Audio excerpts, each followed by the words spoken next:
Later that afternoon, Mama Nelo invited Onyeka and 𝐼𝐵RA for lunch. Her house had been cleaned. Her face looked brighter. She had started selling roasted maize again by the roadside. The pain in her heart was still there, but it was not sharp anymore. It was soft now, like a song remembered from long ago. As they ate roasted yam and palm oil, Mama Nelo brought out an old wooden box. She opened it slowly and took out a faded picture. It was Neloaku, smiling, holding her tray of bananas. "This is the only picture I have left," Mama Nelo said. She was 8 in this photo. It was taken during her school registration. "I didn't know that smile would be the last one I captured." Onyeka looked at the picture for a long time. "She had the kindest eyes," she said softly. "She was born in the rain," Mama Nelo said, her voice shaking a little. "And I always said she would wash away sorrow." I didn't know how true that was. They sat in silence, the photo between them. Then Mama Nelo stood up and placed it gently on a wooden shelf. "Now the whole village knows her name. My daughter will never be invisible again." Elsewhere in Nkpor, Papa Emma and Odiu were taken to the palace for judgment. The village elders debated for hours. Some wanted them banished. Some wanted them handed over to the police. But finally, Papa Nedi stood and spoke. "What they did cannot be erased. But they have confessed. And they helped restore peace. We will not kill them. But they must never own land in Nkpor again. Their wealth shall be given to the families of the children they took. Let the land they defiled now feed the people they hurt." Odiu nodded quietly. He said nothing. Papa Emma wept and whispered, "I understand." The villagers agreed. Justice had spoken. Weeks passed. Then months. Nkpor changed. People began to care more about their neighbors. When a child cried, someone stopped to ask why. When someone went missing, the whole village looked for them.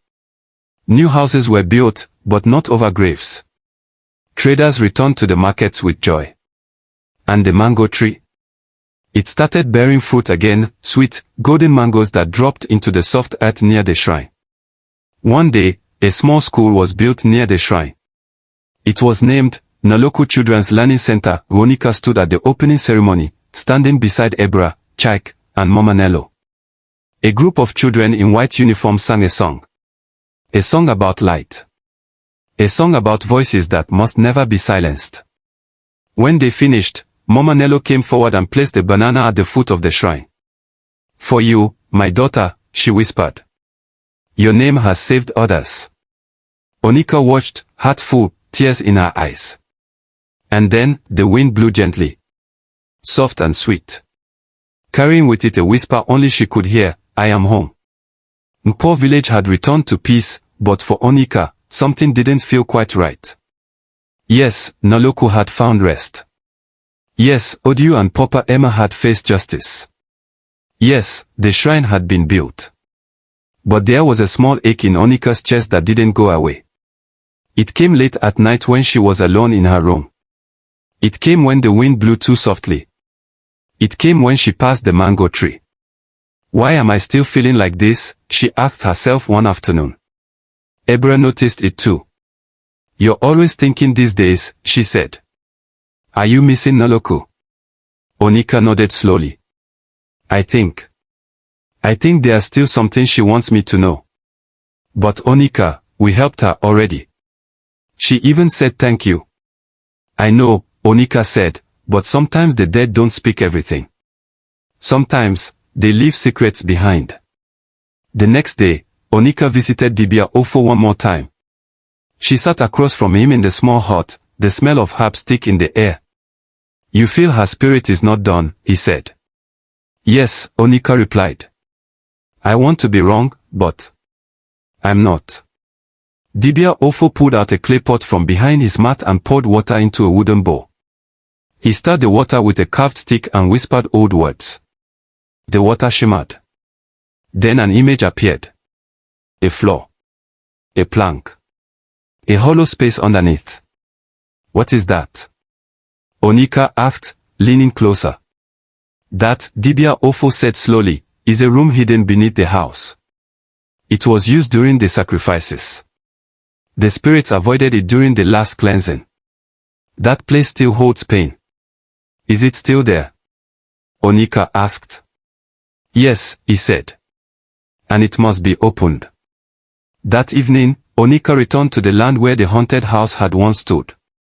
Grass had grown, but some of the old foundation stones still remained.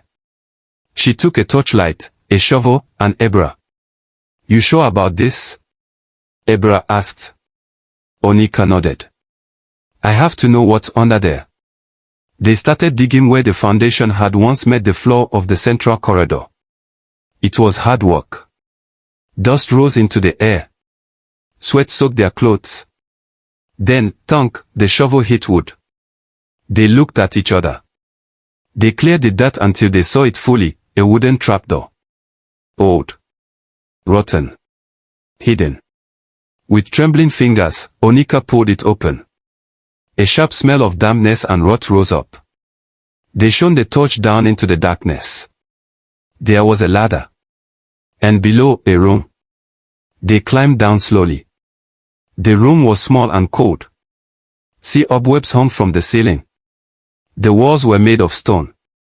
In the center sat a broken table, and around it, things that made Onyeka's stomach turn. Pieces of clothing. Children's shoes. A tray, with a banana peel still on it. No, 𝐸𝐵𝐴 whispered.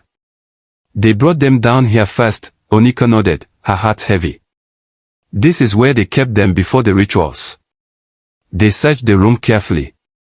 In one corner, Onyeka found a rusted metal box. She forced it open. Inside were torn notebooks, beads, wrappers, and a list, she whispered. She pulled out a piece of paper. It had names, dates, amounts. 𝐸𝐵𝐴 looked at it. These are records. Papa Emma kept records of all the sacrifices. Onyeka's hands shook. There were more than 3 names. There were 5. She stared at the last 2, 𝐬𝐮𝐬𝐫𝐿, age 10, 𝐸𝐵𝐴, age 6. Tears filled her eyes. There are more, she said. We only knew of 3, but there were 5. 𝐸𝐵𝐴 dropped to her knees. No, no more. We have to tell the elders, Onyeka said. We must add their names to the shrine. And their families, 𝐸𝐵𝐴 added. They deserve to know. Onyeka took the list, folded it carefully, and placed it inside her bag. As they climbed back out, the wind blew softly again. But this time, there was no peace in it. Only sadness. Back in the village square, the elders gathered once more. Onyeka stood before them, her voice firm. There were 5 children, she said. Not 3. We found their names. We found their things. She handed the list to Papa Nedi. The old man read it slowly. His hand shook. This is worse than we thought, he said. The shrine must carry all their names, Onyeka said. And the land must be blessed again. The elders agreed. That weekend, Nkpor village came together once more. This time, they sang songs of mourning for 𝐬𝐮𝐬𝐫𝐿 and 𝐸𝐵𝐴. Their names were added to the shrine. And 𝐷𝐵𝐴 returned to pour cleansing herbs over the hidden room. The trapdoor was sealed forever. Flowers were planted over it. As the sun set, Mama Ngozi, the mother of the 4th girl, knelt at the shrine and wept. She had never known what happened to her daughter. Now, she did. She didn't just disappear, Mama Ngozi cried. She was taken. But now she's home. Onyeka sat beside her. Yes, Mama. She's home. And finally, the ache in Onyeka's chest faded. Peace, true peace, had come. But deep inside her, a new fire had to burn. A fire to protect other children. A fire to never let silence hide evil again. Nkpor village now carried the weight of 5 names, Neloaku, Chidinma, Oloido, 𝐬𝐮𝐬𝐫𝐿, and 𝐸𝐵𝐴. Their spirits had spoken. Their stories had been told. Their shrine stood proudly in the middle of the village, surrounded by flowers and banana trees planted by the villagers. But while peace had returned to the land, Onyeka's heart burned with a new purpose. She could no longer walk through the village without seeing something others missed. The girl begging at the market stall. The boy carrying water cans late into the night. The young girl with a tray of groundnuts balancing on her head in the heat of the sun. She saw Neloaku in every one of them. One afternoon, as she sat under the mango tree with 𝐿𝐵𝐺 and 𝐶𝐵, she said something that surprised them both. "I want to start something," Onyeka said. 𝐿𝐵𝐺 looked up from her wrapper she was folding. "Start what?" "A group. For children. For girls. For anyone who is poor or forgotten. We'll teach them, feed them, and listen to them." 𝐶𝐵 tilted his head. "You mean like a school?" "No," Onyeka replied. "Not a school. A place of safety. A place where no child will be invisible." 𝐿𝐵𝐺 blinked. "You want to open a center?" "Yes," Onyeka nodded. "I'll call it Nelo's Haven." 𝐶𝐵 smiled. "That name will shake hearts." They all laughed. But deep inside, Onyeka was serious. That night, she wrote her thoughts in a small exercise book. The first page read, "Nelo's Haven, a place where every child is seen, heard, and protected." She started by speaking to Mama Nelo. The woman wept when she heard Onyeka's idea. "My daughter will not only be remembered," she said. "She will protect others. From the grave." The next day, Onyeka and 𝐿𝐵𝐺 walked door to door. They spoke to the village women, the market traders, the old mamas who sat on stools and plaited hair. Some listened quietly. Some gave food. Some offered old wrappers and mats.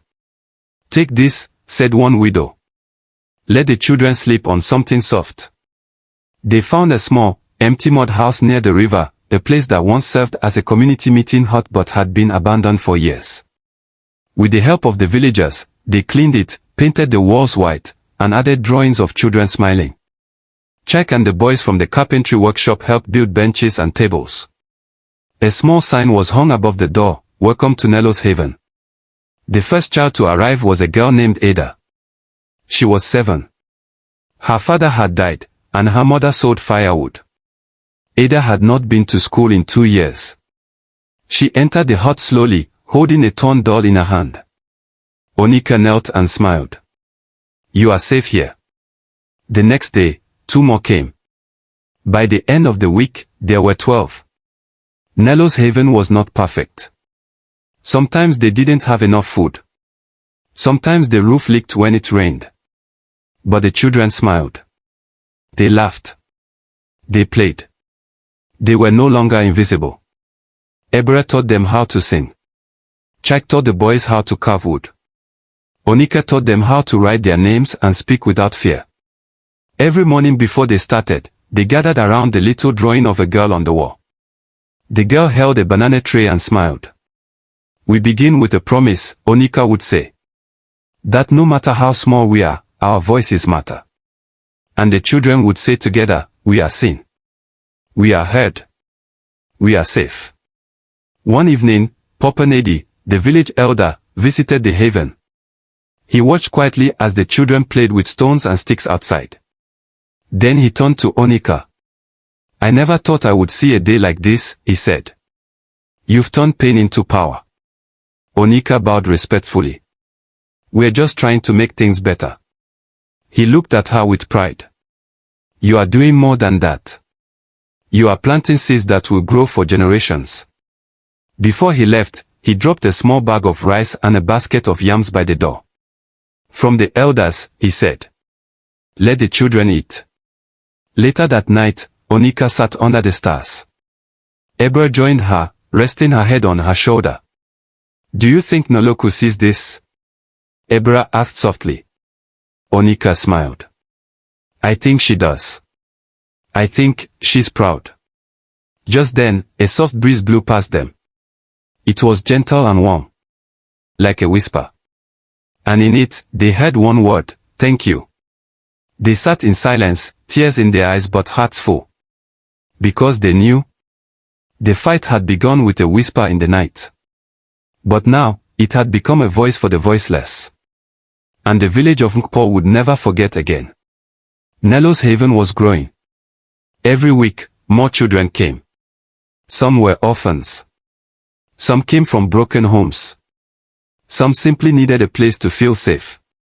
They brought with them stories, some joyful, others painful, but all were welcomed with open arms. The village of Nkpor began to change too. Parents were more careful with their children. Traders who once ignored hungry kids now gave out fruit and bread. It was like the ghost of what had happened still lived in their hearts, pushing them to do better. Onyeka sat one evening with her notebook open, writing plans to build a second room for the haven.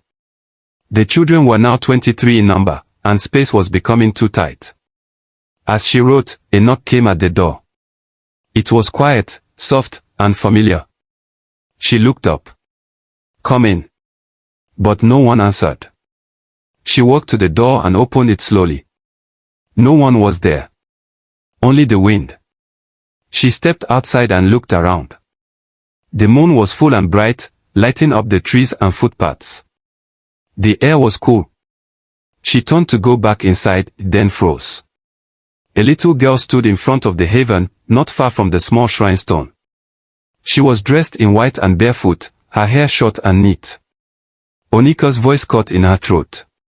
"Neloaku." The girl didn't move. She just stared at her. Onyeka walked slowly forward. Is that you?" The girl tilted her head. Then she smiled. But it wasn't Neloaku. No banana tray. No torn dress. Just a peaceful child who looked familiar. "Who are you?" Onyeka asked softly. The girl's voice was like a breeze. "You opened the door. More are coming." "More?" Onyeka whispered. "More what?" Before the girl could answer, her body began to fade, like smoke blown away by the wind. Then she was gone. Onyeka stood frozen, heart pounding. She was not afraid. But she understood. This was not the end. Hope you enjoyed the tale. If so, please like the video, share, comment, and don't forget to subscribe. Also turn on your notification to get more enchanted tales like this one. Goodbye.